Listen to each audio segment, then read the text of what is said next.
We're going to talk about the speech preparation process, the 4-step process that I've devised as the way you should proceed as you put together the speech presentations in this class. The 4 steps are brainstorming, subject selection, content development, and rehearsal. So let's start with the first step, brainstorming. Now, in the brainstorming step, you should ask yourself questions to elicit possible content for the body of the speech. In order to help you get started with this step, I've provided some sample questions below, and there are actually 10 sample questions on the Speech 1 handout. These are 3 of the questions. Questions like, what is your name? What are your academic plans here at this school? Tell one interesting or unusual thing about yourself. So what you're doing is trolling for content that might be appropriate given what you're asked to present in the assignment. So please note that the brainstorming questions will be different for each assignment depending upon what content is the most relevant to the requirements of that assignment. The brainstorming questions here may or may not produce relevant content for other speech assignments, but they are specifically designed to give you ideas that would indeed be appropriate for Speech 1, which is a speech to introduce yourself. Now, beginning with the second speech and thereafter, you will be expected to devise your own brainstorming questions based on what content is being asked of you in the given assignment. And if you struggle with it, I'm happy to help you, but I think you probably, once you get the hang of it, you will probably prefer to devise your own questions as you figure out what content you're going to present. Once you have 9 to 10 answers to the brainstorming questions, any one of which could be developed into the content of the body of the speech, you are now ready to move on to the second step of the speech prep process, subject selection. And this is a good place to maybe take a short break and come back to it with a fresh set of eyes in a half hour or so. So if as you're working, you're looking for a place where you can get to a plateau and go have dinner and come back to it later, this is probably a good place to do that. Once you have sufficient, 9 to 10 possible subjects on your brainstorming list, pick the one, only one, that you would most like to develop into the body of the speech. And coming back to it with a fresh set of eyes is often helpful in having a better perspective in making that choice. Keep in mind that all but one of the items in your brainstorming list are going to be unused. You're now going to weed out the extraneous content and select that one item upon which you want to focus in this speech presentation. Don't worry if there are items you like that you end up not selecting. You can revisit them as you brainstorm for future speeches. So make sure you pick that one item. Once you've picked the one item, you are ready to move on to the content development. Now we are into the more detailed, more advanced part of this process. The first thing you do is develop the body of the speech. We all know that when you present a speech, you present the introduction, followed by the body, followed by the conclusion. But when you're developing the content, it is important for you to develop the body of the speech first. All right, and then go back and develop the introduction and conclusion. Now, ultimately, you will put the content into a 3-point outline format with topics that have bullet headings, with short words and phrases, not complete sentences, that will remind you of what you plan to say to elaborate in detail when you get to that point in the outline. Before we get there, you want to break the item into at least 3 topics. These components will become the topics in the body of your speech. It's important to have at least 3 topics in the body of your speech. So, if your content is narrative, a story, you will figure out the time frame of the story.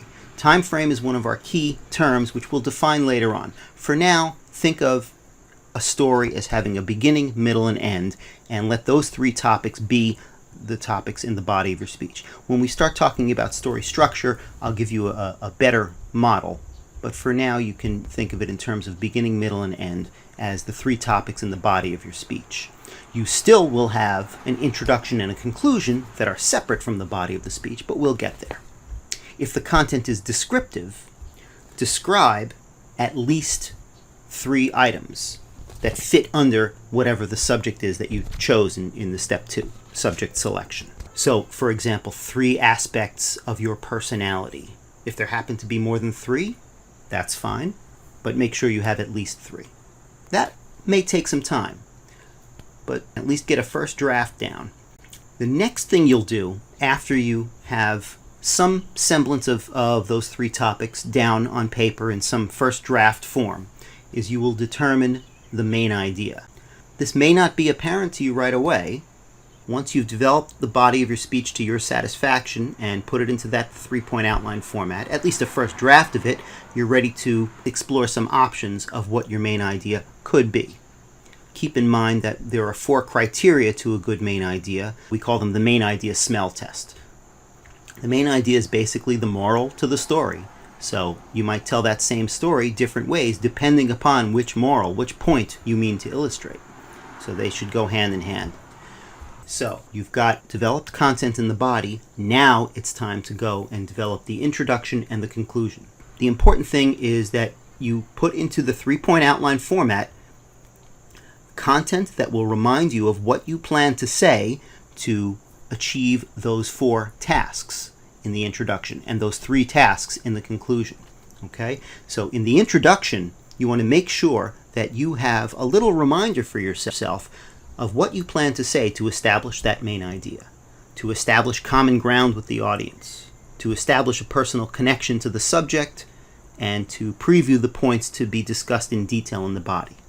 Those are the tasks that should be represented with your plan, how you plan to achieve them given your content.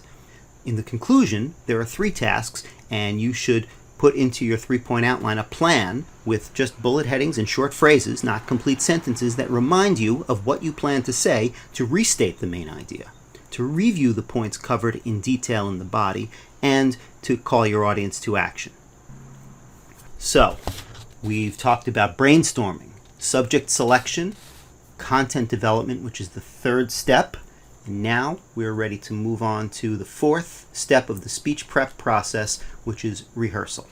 The 3rd and 4th step probably will overlap, meaning that you'll probably get a draft of your outline in the content development step, and then you'll put it on its feet and you'll rehearse it, and you probably will discover some places where you want to make changes, or you need to adjust some things, or take some things out, or add some information. And then you might sit down and do a new draft of your outline, and you're back in the content development.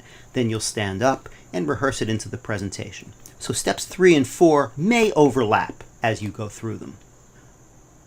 So rehearse your speech point by point, not word for word, speaking extemporaneously and elaborating as you would in a casual, spontaneous conversation. The idea is that this should look and sound like a conversation that's happening off the top of your head, even though it is very carefully organized and prepared. All right, so that's what you'll practice as you go through those rehearsals that you'll do. Okay, another thing you should do is time yourself. If your speech is between 4 and 5 minutes in your rehearsals, the later rehearsals especially, once you've gotten good at making the presentation, then you'll come into class knowing that you don't have to worry so much about the length. It'll make you more confident in class knowing that if you simply follow your outline as you did in rehearsal and do something reasonably close to what you did in those later rehearsals, your speech will be approximately the proper length. You should have a minimum of 7 or 8 rehearsals. You'll know when you're ready. And when I say rehearse, I mean you should do them out loud, on your feet, the same way you plan to do it in front of an audience, so that when you have to do it in front of the audience, it doesn't throw you to make that adjustment.